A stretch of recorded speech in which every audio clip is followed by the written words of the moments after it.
Hello viewers, welcome to Russell Bangla BD. প্রথমে আপনাদের সবাইকে বলে দেই ঈদ মুবারক।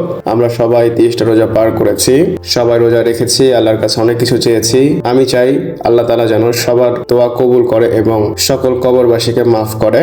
আর হ্যাঁ, আপনাদের মধ্যে কেউ যদি গ্রামে যান বা গ্রামে যাচ্ছেন এমন প্রিপারেশন নিচ্ছেন তাহলে একটু সাবধানে যাবেন। সবকিছু মিলিয়ে জীবন তো একটাই, সময়ের চেয়ে আসলে জীবনের মূল্য অনেক বেশি। একটু সেফলি যাবেন। কি হচ্ছে সেটা তো আপনারা সবাই জানেন বা রিসেন্টলি কি হয়েছে। তো যে যেখানে আছেন, যেভাবেই আছেন, একটু সাবধানে থাকবেন, সুস্থ থাকবেন এবং সবাই একসাথে পরিবারের সাথে ঈদ উদযাপন করবেন। তো ঈদের দিন আপনাদের সাথে দেখা হচ্ছে নতুন ভিডিও নিয়ে। এখন আমরা ভিডিওর টপিক নিয়ে কথা বলি। প্রথমেই ওবাফেমির বিষয়ে কথা বলবো এবং ওবাফেমি বলে যে আমি 30 বছর হতে হতে ওয়ার্ল্ড চ্যাম্পিয়ন হয়ে যাব।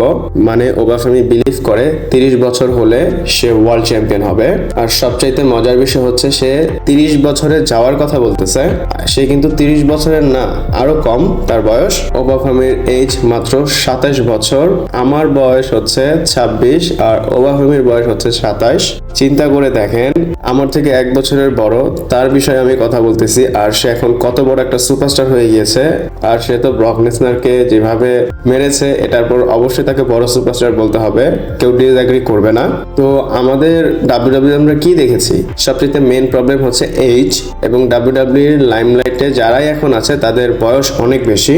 48 থেকে 45 বয়স পর্যন্ত অনেক সুপারস্টাররা আছে, যেমন এলি night, Roman Reigns, Brock Lesnar. Even অনেকে বলে এলি নাইটকে পুশ দেওয়ার জন্য, কিন্তু এলি নাইটের তো বয়স প্রায় হয়ে গিয়েছে, অর্ধেক বুড়ো হয়ে গিয়েছে। তারপর কোডি রোডসেরও বয়স প্রায় শেষ হয়ে গিয়েছে। এরা এমনিতে ম্যাসিভ, কিন্তু তারা ফিউচার না। আর ডাব্লিউডাব্লিউ নিড হচ্ছে এমন সুপারস্টার যারা 30 বছরের নিচে। এক কথা আপনারা এক্সাম্পল হিসেবে বলতে পারেন ওবাফেমির এইজের, এবং তারা অনেক লম্বা সময় ডাব্লিউডাব্লিউতে থাকবে এবং তারা যেন শাইন করতে পারে। তো সবকিছু মিলে ওবাফেমি পারফেক্ট আছে, তার এজ, তার ফিজিক, সবকিছুর দিক থেকে। ওবাফেমির বয়স 27 এবং সে মানে 30 বছর হতে হতে সে মানে 3 বছরের মধ্যে চ্যাম্পিয়ন হয়ে যাবে। আমি যদি আমার কথা বলি, আমার মনে হয় এই বছরটা শেষ হলে সামনের বছরের মধ্যেই সে চ্যাম্পিয়ন হয়ে যাবে। আর আপনারা তো তার মোমেন্টাম দেখেছেনই, সে ব্রকের এগেনস্টে এসে কি করেছে। তো আপনারা ওবাফেমিকে ডাব্লিউডাব্লিউতে ওয়ার্ল্ড চ্যাম্পিয়ন হিসেবে দেখতে চান কিনা, হ্যাঁ বা না কমেন্ট করে জানাতে পারেন। এরপর আমরা ডিমন বেলারের বিষয়ে কথা বলবো এবং ডিমন বেলার অ্যাকচুয়ালি রেসলম্যানিয়ার জন্য আসতে পারে। এমনিতে এতদিন ফ্যান ফিকশন ছিল, বাট এখন অলরেডি রিপোর্ট আসা শুরু করেছে যে রেসলম্যানিয়াতে ডিমন বেলার আসতে পারে। আপনারা এখানে আপডেট দেখেন বডি স্ল্যামের, এবং এখানে বলা হচ্ছে WWE wants to demon Finn Balor return in his match against Dominik Mysterio. মানে ডাব্লিউডাব্লিউ নিজেই চাচ্ছে ডিমন বেলারকে রেসলম্যানিয়াতে নিয়ে আসতে, এবং কার এগেনস্টে? ডমিনিক মিস্টেরিওর এগেনস্টে। আর আমি এখানে একটা কথা বলবো, আমার মনে হয় না ডাব্লিউডাব্লিউ ডিমন বেলারের যে ক্যারেক্টার, এটাকে কতটুকু রেসপেক্ট করে। মানে মনেই হয় না যে রেসপেক্ট করে, কারণ যদি রেসপেক্ট করতো এতদিনে অনেকবার হয়তো ডিমন বেলার চলে আসতো। ভিন্স ম্যাকম্যান খুব ভালো মতো এই জিনিসটাকে বুঝতে পেরেছিল, ক্যারেক্টারটাকে, এবং সে এই ক্যারেক্টার নিয়েও কিন্তু প্রথম ইউনিভার্সাল চ্যাম্পিয়ন হয়েছিল। এছাড়াও ফিন বেলার অনেক ইন্টারভিউতে বলেছে যে আমার যখন মনে হবে যে এই ক্যারেক্টারটা আমার জন্য সম্মানজনক, আমি ভিতরে সম্মান পাচ্ছি, ওয়ার্থিক মনে হবে, তখন আমি এই ক্যারেক্টারটাকে নিয়ে আসবো। আর এমন না যে ডমিনিক মিস্টেরিওর জন্য ডিমন বেলার আসতে হবে, নর্মালি ফিন বেলারই তাকে হারাতে পারে। রোমান রেইন্সের জন্য একবার এনেছিল, সেটা ঠিক ছিল। তারপর এইজের জন্য এনেছিল, সেটাও ঠিক ছিল। আমার কাছে মনে হয় না ডমিনিকের কাছ থেকে জিততে হলে ডিমন বেলারকে আনতে হবে।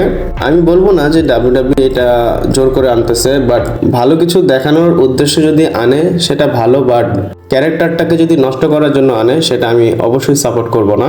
এমনিতে রেসলম্যানিয়াতে স্পেশালি ভাবে যদি আসে, আসলে রেসলম্যানিয়াতে স্পেশাল ফিল হবে। বাকিটা দেখি ডাব্লিউডাব্লিউ যদি আনে, কিভাবে আনে এবং তাকে কন্টিনিউ প্রেজেন্ট করে কিনা। তো আমি চাই সে আসুক। আপনারা কি চান আমাকে কমেন্ট করে জানাতে পারেন। এরপর কোডি রোডসের বিষয় বলবো। আর কোডি রোডস কি নিজেকে এক্সপোজ করে দিয়েছে? আর এমন না যে ফার্স্ট টাইম কোডি রোডস নিজেকে এক্সপোজ করেছে, এর আগে অনেকবার করেছে, আর সে প্রায় সব করে থাকে। আর রোমান রেইন্স যে তাকে পলিটিশিয়ান বলেছে, এমন না যে ভুল বলেছে, কারণ এরপর আমি যে কথাগুলো বলবো সেটা আপনারা মিলালেই বুঝতে পারবেন। কোডি রোডস রিসেন্টলি এই কয়েকদিনে 2টা ইন্টারভিউ দিয়েছে। প্রথমে একটা কমপ্লেক্সের সাথে ইন্টারভিউ দিয়েছে। কোডি রোডস বলে যে আমার কোনো প্ল্যানই ছিল না, আমি রেসলম্যানিয়ার টাইটেল ডিফেন্ড ডিফেন্ড করব, বাট আমার একটা অভ্যাস হয়ে গিয়েছে রেসলম্যানিয়ার টাইটেলের জন্য ম্যাচ করার, এবং আমার মেইন ইভেন্ট ছাড়া রেসলম্যানিয়াতে অন্য কিছু করতে ইচ্ছা করে না। এক কথায় মেইন ইভেন্ট ছাড়া সে থাকতেই পারে না, এবং সেটাও বলেছে লাস্টে, আমি যদি রেসলম্যানিয়ার মেইন ইভেন্টে না থাকি আমার কাছে মনে হয় আমি একটা ফেলিয়ার। কোডি রোডস যে কথাটা বলেছে আমার কাছে খুবই ফালতু একটা কথা লেগেছে। এরপরেও মানে এছাড়াও এরপরে সে আরো একটা ইন্টারভিউ দিয়েছে। কোডি রোডস বলে যে আমার কাছে একটা প্ল্যান বি ছিল রেসলম্যানিয়ার জন্য। বলে আমি যদি ডাব্লিউডাব্লিউ চ্যাম্পিয়নশিপ না জিততাম তাহলে আমি জেকাব ফাটুর এগেনস্টে যেতাম, না হয় স্যামি জেনের এগেনস্টে যেতাম। আর দেখেন আমার এখানে কথা হচ্ছে সে কি বলে, এক মুখে একটা মানুষ কত কথা বলতে পারে। একটা ইন্টারভিউতে বলে যে আমার কাছে প্ল্যান বি এগুলো ছিল, আরেকটা ইন্টারভিউতে বলে যে আমার কোনো প্ল্যান বি ছিল না। এছাড়াও কিছুদিন আগে সে বলেছিল আমি বেবি ফেস হতে চাই, আমি হিল হতে চাই না। কিন্তু তারপরে ইন্টারভিউতে সে কি বলেছে জানেন? বলে হিল হওয়াটাই তো আমার জীবনের একটা এইম। মানে এখানে কি হচ্ছে, মানে সে কি বলে? সে হয়তো কিছু খেটে এইসব কথা বলে, মুখে যা আসে সেটাই বলে। এখন যেটা বলবো একটু নোটিস করবেন, সে বলেছে প্ল্যান বি তার কাছে ছিল না, প্ল্যান এ ছিল। মানে একটাই প্ল্যান ছিল, সে রেসলম্যানিয়ার মেইন ইভেন্ট করবে। তার মানে সে ডাব্লিউডাব্লিউ কে মানে ট্রিপল এইচ কে পুশ করেছে, সে চ্যাম্পিয়ন হতে চায় এবং র্যান্ডির এগেনস্টে ম্যাচ চায়। দেখেন কোডি রোডসের কাছে এত পাওয়ার, ভিতরে যারাই আছে তাদেরকে মেইন ইভেন্ট থেকে সে সরাতে পারে, মেইন ইভেন্টে নিয়ে আসতে পারে। আর আমার প্রশ্ন হচ্ছে কোডি রোডস কে এত স্পেশাল ট্রিটমেন্ট তাকে কেন দেওয়া হচ্ছে? এতটা পাওয়ার যে রক, সবাইকে যে রককে খারাপ বলে, রকেরও তো এত পাওয়ার ছিল না।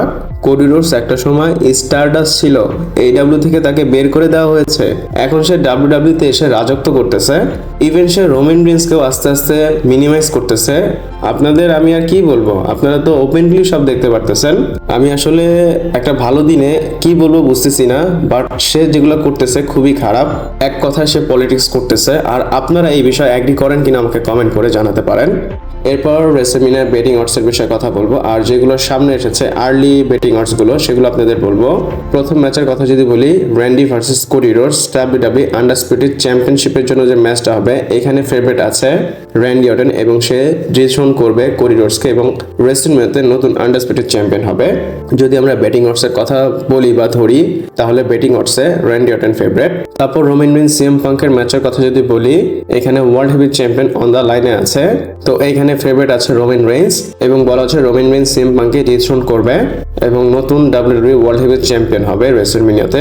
এরপর যদি উইমেন্স ডিভিশনের দিকে দেখি, স্টেফানি বেকার লিভ মর্গানের এগেনস্টে তার উইমেন্স ওয়ার্ল্ড চ্যাম্পিয়নটা ডিফেন্ড করবে, আর এখানে ফেভারিট আছে লিভ মর্গান এবং আপনারা নতুন উইমেন্স চ্যাম্পিয়ন হতে দেখতে পারবেন লিভ মর্গানকে। এরপর ডাব্লিউডাব্লিউ উইমেন্স চ্যাম্পিয়নশিপের কথা যদি বলি, রিয়া রিপ্লি এবং জেড কার্গেলের ম্যাচের বিষয়, আমরা সবাই জানি এখানে কে জিতবে। আর জেড কার্গেলের টাইটেল রেনটাও এমন না যে খুব ভালো ছিল, এখানে ফেভারিট আছে রিয়া রিপ্লি। আর এই চারটা ম্যাচেরই প্রপার অফিসিয়াল ব্যাটিং অডস আমরা জানতে পেরেছি, তো এই চারটা আপনাদের জানিয়ে দিলাম। প্রথমে র্যান্ডি অর্টন জিতবে, তারপর রোমান রেইন্স জিতবে, তারপর লিভ মর্গান এবং লাস্টে গিয়ে রিয়া রিপ্লি জিতবে। চারটা টাইটেলই রেসলম্যানিয়াতে চেঞ্জ হতে দেখতে পারবেন। তো আপনাদের মতামতকে আমাকে জানাতে পারেন। ভিডিওটা এই পর্যন্ত ছিল, ভালো লাগলে লাইক কমেন্ট শেয়ার সাবস্ক্রাইব করে পাশে থাকবেন। পরবর্তী ভিডিওতে আবার দেখা হচ্ছে।